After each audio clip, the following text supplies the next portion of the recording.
안녕하세요. 써니TV의 써니 원장님 쌤입니다.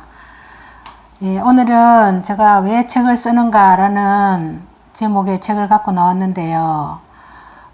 직장인에서 베스트셀러 작가로 책쓰기 코치로 인생역전 책쓰기 특강을 하셨던 분이고요. 김병완 지음 새로운 제안에서 나온 책입니다. 올 2월에 나온 책이고요. 여기에 제가 내용을 읽어보니까 좋은 내용들도 많고, 그 다음에 책을 쓰는 사람, 저도 글을 쓰고 있는 사람으로서 책을 쓰는 데는 어떤 방법들이 있고, 어떻게 하면 잘 쓸 수 있는가를 여기서 좀 많이 나오고 있더라고요. 그래서 허무맹랑한 베스트셀러의 꿈을 깨고 딱 3년만 미치라고 하네요. 그래서 제가 자세하게 꼼꼼하게 읽어봤습니다. 이 책 내용들을 제가 의미 있는 내용들을 한번 읽어보겠습니다. 내게 직장생활은 지겨웠던 학창생활이 한 단계 진화한 버전에 불과했다. 여기서 저는 빵 터졌어요. 학교 생활을 정말 하기 싫잖아요. 그게 지금 한 단계 진화한 버전에 불과했다는 소리에 직장생활이 정말 지겨웠구나라는 생각이 들었습니다. 그래서 여기 뒤에 나오는데요. 달라진 것은 직장생활과 학창생활과 직장생활의 달라짐은 돈을 받는 것 뿐이었다고 해요. 그것이 최고의 위안이었다. 10년 이상 일할 수 있었던 원동력은 어쩌면 월급이었을까 아니면 다른 길이 없어서였을지도 모른다. 어쨌든 내 인생은 직장생활을 하기 10년 전과 후 달라지지 않았다고 해요. 전혀 달라짐이 없었다고 합니다. 여기에 또 내용이 스토리가 나오는데요. 제가 한번 읽어볼게요. 지들의 경주에서 우승한 챔피언이라 해도 지는 쥐일 뿐이다. 아무리 승진을 하고 연봉이 많아져도 나는 여전히 누군가에게 고용된 직장인이라는 사실이 내게는 팩트였다. 직장인이라는 사실이 사실이었다고 이제 깨닫기 시작했답니다. 연봉을 2배 올리기 위해 승진하기 위해 모든 노력과 에너지를 쏟아붓는다. 그러나 연봉이 2배가 되고 아무리 높이 승진을 해도 돈이 조금 많아지고 회사에서 지위가 높아지는 것 외에 인생 자체가 달라지는 것은 아니다. 삼성 같은 초인류 대기업에서 10만 명 중 1명 나올까 말까 하는 사람이 아니라면 말이다. 나머지 대부분의 직장인들은 평생 일개미처럼 살아가야 한다. 길가의 나뒹구는 나뭇잎 같은 존재. 나무가 흔들리면 언제든 떨어져야 하는 그런 존재가 직장인이다. 나는 그런 존재에서 과감히 벗어났다. 대기업 직장 생활에서 도중하차해 도서관이라는 곳에 무임승차했다. 도서관에 거의 3년을 계속 날마다 직장 생활을 다니는 것처럼 그렇게 출근했다고 합니다. 도서관에서 천일을 보내며 이전과 다른 세계를 경험했다. 책을 쓰는 생활은 그 덕분에 시작할 수 있었다. 3년의 글쓰기는 내 인생을 머리끝부터 발끝까지 송두리째 전부 다 바꾸어 놓았다고 합니다. 모든 것이 달라졌고 새로워졌다. 진짜 제2의 인생이 찾아왔다. 산사태가 나면 나의 산의 모든 형태가 바뀌듯 태풍이 한번 지나가면 모든 것이 달라지고 바뀌듯 책쓰기는 산사태보다 태풍보다 더 강한 힘을 지녔다. 난생 처음 그런 힘을 느끼면서 받은 충격은 말로 다 할 수 없다고 합니다. 내가 왜 지금까지 이런 어마어마한 책 읽기를 하지 않았을까? 책 쓰기는 내게 태풍이고 산사태였다. 과거의 모든 삶이 한순간에 송두리째 바뀌고 직장인 시절에는 상상도 할 수 없었던 삶이 펼쳐졌다. 작가라는 삶, 강사라는 삶, 그리고 1인 기업이라는 엄청난 도전과 희열이 나를 맞이했다. 직장 생활을 할 때는 절대 몰랐던 또 다른 세상이었다. 그전까지는 남들이 다 가는 한 가지 길만이 내 인생의 꽃길인 줄 알았다. 좋은 대학을 나와 좋은 회사에 취직해 열심히 일해서 인정받고 오래오래 직장에 남는 것이 최고인 줄 알았다. 그것이 가장 안정적이고 가장 성공적인 길인 줄로만 알았다. 그러나 지금 와서 생각해보면 그 길은 꽃길이 아니라 흙길이었다. 나 자신을 점점 더 회사라는 나무에 의존하는 나뭇잎이 되게 하는 길이었다. 그러던 어느 날 그 나뭇잎은 길가에 나뒹굴고 있었다. 인생은 결코 고생한 만큼 바뀌는 것이 아님을 그 순간 깨달았다. 나는 대기업에서 10년간 직장 생활을 해보았고 자유로운 영혼으로 3년간 책쓰기도 해보았다. 그래서 자신에게 이야기할 수 있다. 자신 있게 이야기할 수 있다. 다시 그때로 돌아가 둘 중 하나를 선택하라고 하면 머뭇거림 없이 책 쓰기 3년을 선택할 것이라고 말이다. 3년간 책만 쓰면 굶어 죽을 것 같은가? 그렇지 않다. 굶어 죽지 않을 뿐 아니라 인생 자체가 바뀔 수 있다. 장담컨대 직장생활보다 훨씬 더 나은 인생을 살 것이다. 좀 더 확실한 사실은 직장생활 10년이 길고 당신의 인생을 바꿔주지 못한다는 것이다. 인생이 바뀌는 것을 확률로 따져보아도 책쓰기 3년이 직장생활 10년보다 훨씬 더 앞선다. 딱 3년만 책쓰기에 미쳐보라. 한 번뿐인 인생 언제까지 핸드폰 노예로 살 것인가. 이제 자신을 위해 일하고 자신의 회사를 만들라. 그 가장 쉬운 법이 바로 책쓰기다 라고 하네요. 좀 정말 감명 깊게 읽었고요. 제가 책을 쓰려고 하는 사람으로서 이분의 책쓰기는 정말 제가 읽기를 잘했다 싶더라고요. 책쓰기는 1억 천금 같은 불확실한 성공을 쫓다가 평생 모은 돈을 다 날리는 일과는 거리가 멀다. 책쓰기에 도전하는 경우 평생 모은 돈을 투자할 필요도 없고 독학으로 책쓰기에 도전한다면 기껏해야 노트북 구입 비용으로 100만 원이면 충분하다. 나는 처음 책을 쓸 때 간신히 타이핑만 되는 중고 노트북을 20만 원에 샀다고 합니다. 20만 원 투자해서 선인세 500만 원을 받았다. 그것도 대한민국 최고의 출판사로부터 말이다. 한마디로 운이 좋았다. 지금 생각해보면 실력도 내공도 경험도 없던 내게는 과분한 일이었다. 초심자의 행운이 그런 것이었을까. 그렇게 조금 필자는 자신의 행운이라고 생각했던 것 같습니다.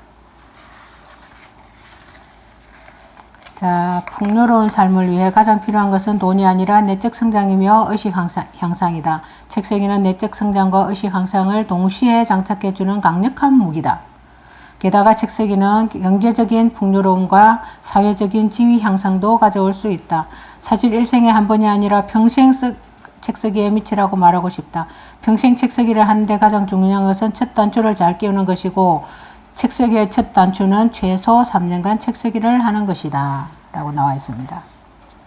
공감이 가네요. 정말 3년이면 1000일쯤 되니까 그 1000일에 책쓰기를 한다면 못 이룰 게 없다고 생각이 들어요. 건축 설계에 비하면 책쓰기는 얼마나 편한가. 책을 쓰다가 혹시 실수한다고 해서 건물이나 다리가 붕괴되는 일은 없지 않은가. 오타가 있다고 해서 책이 폭발하는 것도 아니다. 여기서 저도 빵 터졌습니다. 폭발하는 게 아니죠. 그런 점에서 작가는 휴대폰 연구원들보다도 훨씬 더 안전한 직업이다. 본인이 삼성에서 휴대폰 연구원을 했다고 합니다. 그래서 11년 정도 그 직장 생활을 하다가 그만두고 부산으로 이사를 왔다고 해요. 서울에서. 부산으로 이사를 와서 그때부터 3년간 거의 1000일을 매일 도서관으로 출퇴근을 했다고 합니다. 적어도 내가 쓴 책을 통해 화재가 나거나 건물이 붕괴될 위험은 없으니 말이다. 여기서 정말 웃기죠. 이렇게 생각하고 글로 표현했다는 것이 정말 대단하더라고요. 책 쓰기는 위험 부담이 정말 없다. 작가를 돕는 편집자가 있기 때문에 작가 혼자 모든 오류를 짊어질 필요가 없다. 게다가 책의 주인은 작가다. 작가는 평생 저작권을 소유하고 출판사에 5년씩 혹은 3년씩 돈을 받고 빌려준다. 책 쓰기가 그리 어려운 일도 아닌데다 작가는 그 대가를 오래도록 적지 않게 받는다. 베스트셀러라면 그 부가가치는 어마어마하다. 말이 필요 없다 라고 하네요. 행복이란 무엇일까에 대해서 행복에 대해서 나옵니다. 한번 읽어볼게요. 행복이란 무엇일까? 행복하다는 것은 어떤 상태를 말하는 것일까? 혹자는 행복을 현재 상태에 만족하고 고통이나 아픔이 없고 여유롭고 즐거운 상태라고 말한다. 지금 이 순간에 국한된 일시적인 행복만을 이야기하는 것이다. 삶의 의미와 가치라는 측면에서 무의미한 행복이며 긴 인생을 두고 볼 때 미래지향적인 행복이라 할 수 없다. 그런 일시적인 행복도 행복이지만 좀 더 지속적인 행복이 분명 존재한다. 쾌락에 가까운 행복일수록 지금 당장만 즐겁고 만족스럽다. 참된 행복에 가까울수록 그 즐거움과 만족이 현재와 더불어 미래까지 연장된다.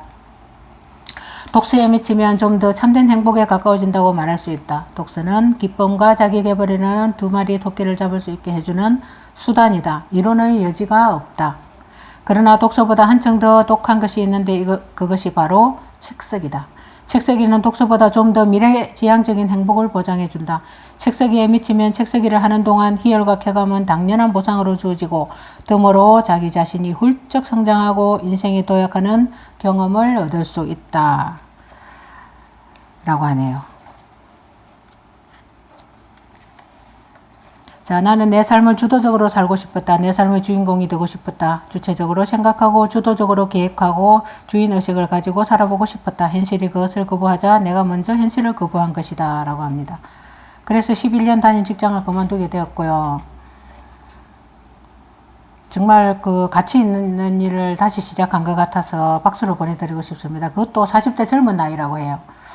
그때는 아이들도 그렇고 한 가정을 짊어지고 책임져야 할 그런 가장의 무게에 비하면 이런 결단을 했다는 것이 참 대단한 용기인 것 같습니다.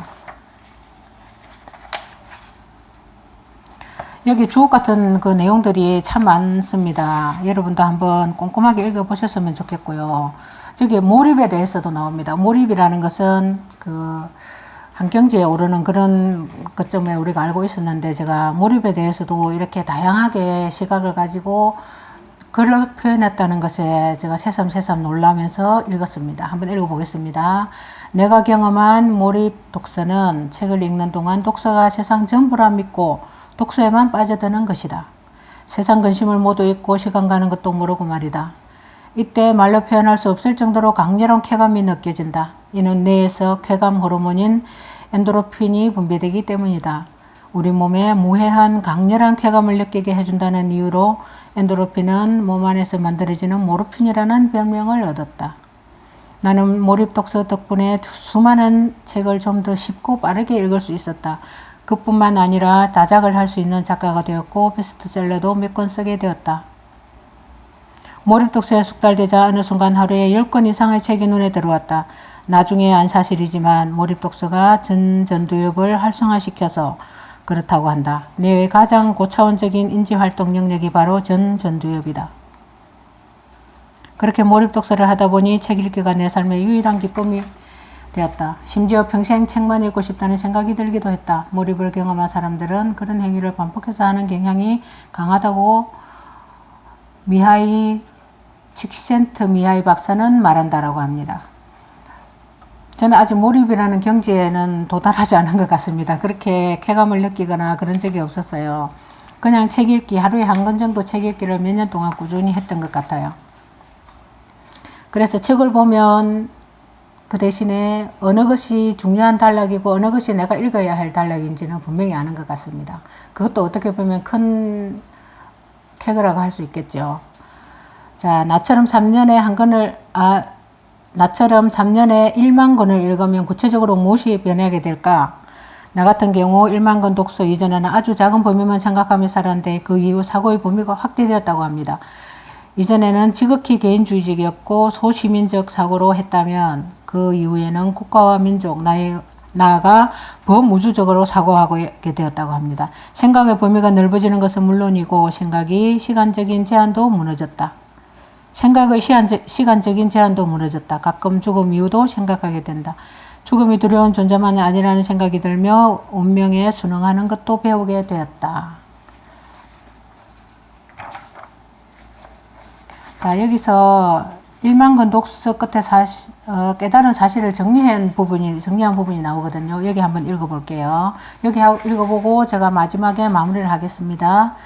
자, 삶에서 가장 중요한 것은 성공이 아니라 성장이고 우리가 두려워할 것은 죽음이 아니라 삶이며 우리가 조심해야 할 것은 타인이 아니라 바로 자기 자신이다 라고 합니다. 우리가 두려워해야 할 것은 타인의 시선이 아니다. 진정으로 두려워해야 할 것은 단 한 번도 자신에게 기회다운 기회를 준 적이 없는 비겁한 나 자신이다. 우리가 걱정해야 할 것은 경제적 손실이 아니라 명예의 실추가 아니라 누군가의 모함이나 비판이나 험담이 아니라 제대로 살아내지 못하고 하루하루 허비하고 낭비하며 탕진하며 살아가는 자신의 삶을 걱정해야 한다. 우리가 염려할 것은 실패나 죽음이 아니다.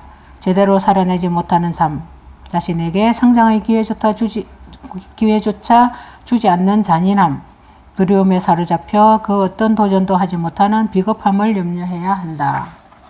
그런 점에서 실패는 고마운 것이며 오히려 성공이 위험한 것이다. 따라서 우리의 삶의 목표는 세상적인 부와 명예가 되어서는 안 된다. 어제보다 더 나은 오늘, 즉 성장만이 우리 삶의 목표가 되어야 한다 라고 나와 있습니다. 자, 여기 중간중간에 중요한 부분들이 참 많은데요. 다음에 제가 한번 더 소개하겠습니다. 다음 시간에요. 자, 지금까지 함께 해주셔서 감사합니다.